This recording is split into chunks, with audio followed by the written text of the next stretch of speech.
Well, hello again, friends. Thanks for finding us online here on this Wednesday, April 15th, which is hard to believe, but it means that another month is half gone already. Even during a global pandemic, time can pass so quickly, I guess. But regardless of that, this is the day that the Lord has made, and we'll rejoice and be glad in it. And I want to just take us devotionally back into the book of Proverbs again. We've been working our way through some of the early chapters there, and we're down now to Proverbs chapter 6, and looking at the first 5 verses today, which is a bit of a deviation from what we've been looking at and reading about up until now. It's still Solomon. It's still Solomon writing as a father would to a son, which is how most of the book of Proverbs gets framed for the first 10 chapters or so. But in this particular passage, the first 5 verses, Solomon is talking to his son really about being financially prudent. And which always, I think, gets our attention a little bit. It's kind of like God has something to say to us about money. And of course he does. And so I'm just going to read this for you. It's Proverbs chapter 6, again, beginning to read at verse 1. Solomon says, "My child, my son, if you have put up security for a friend's debt, or agreed to guarantee the debt of a stranger, if you have trapped yourself by your agreement and are caught by what you said, follow my advice." He says, basically, here's my advice for that situation. Like, that's not a great situation to be in. Here's my advice for that. Save yourself, for you have placed yourself at a friend's mercy. He says, now swallow your pride and go and beg to have your name erased. Don't put it off. Do it now. Don't rest until you do. And then I love the visuals he adds at the end. He says, save yourself like a gazelle escaping a hunter, or like a bird fleeing a net. Which, we live in rural New Brunswick. The church here is located in Russia-Gornish. It's where I live. And we have the opportunity to see wildlife from time to time. And if you've ever been out walking and or driving along, even if you've ever noticed a deer in its natural environment, sometimes there's a bit of a standoff when that happens, where you're standing stock still, the deer is standing stock still, you're kind of just measuring each other up a little bit. But the minute you make another slight move, or the deer senses it's in any way in danger, what happens next?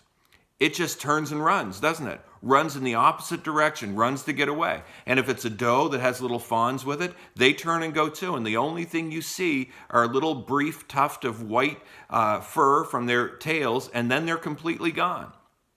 It's kind of the same with birds. I don't know if you've ever scared a partridge in the woods before, but if you ever have, you know it when you do, don't you? It's kind of like a helicopter taking off. Like it gives you quite a start. It's just a lot of noise and a lot of wind and wing flapping, and then they're gone. And Solomon tells his son that's how we should respond to the whole idea of signing on to someone else's debt. He tells him essentially to run away from it as fast as you can, to get away from that kind of situation as if you're running for your life.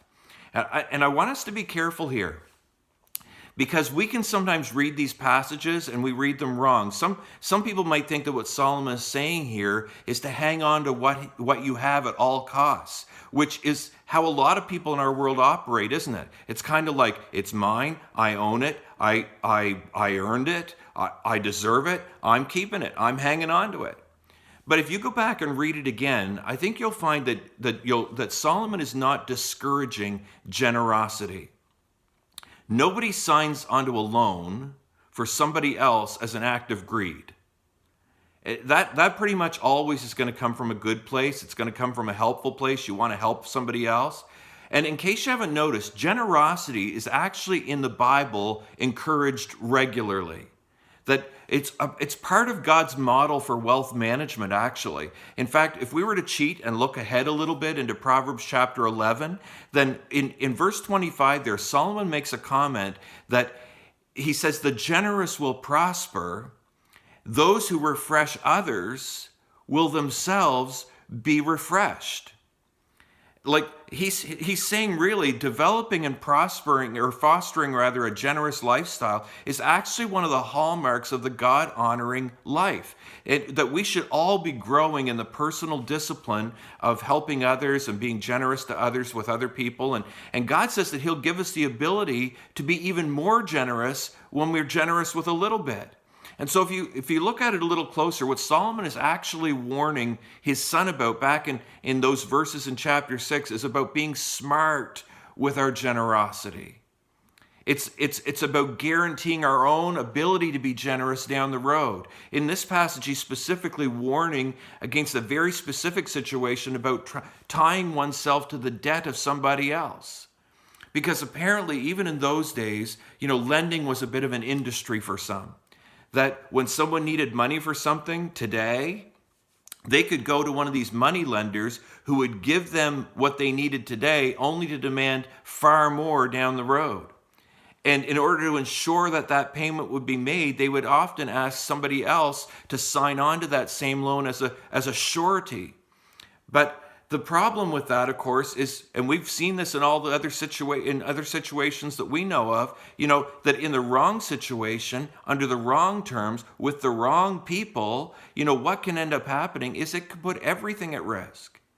It can cost you your own resources. It can cost you the friendship with the people that you're trying to help in the end. We've all seen this before. It can cost you family hardship.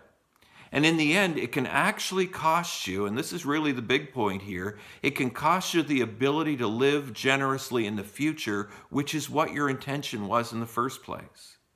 And so Solomon is saying to his son, essentially, be wise with your generosity, to be in control of your generosity, not to put yourself in a position where it can all be taken away by some external source. And we should be wise as well. Like in a world as wealthy as ours is, giving is actually a part of an expectation of Christians, of the Christian believer. We should do it with gladness, but it should never be done carelessly or without prudence and prayerfulness on our part. And so the end result would be that God's kingdom would be better served today and also in the future. Thanks for tuning in again today. I'll be back here again tomorrow. Bye for now. God bless.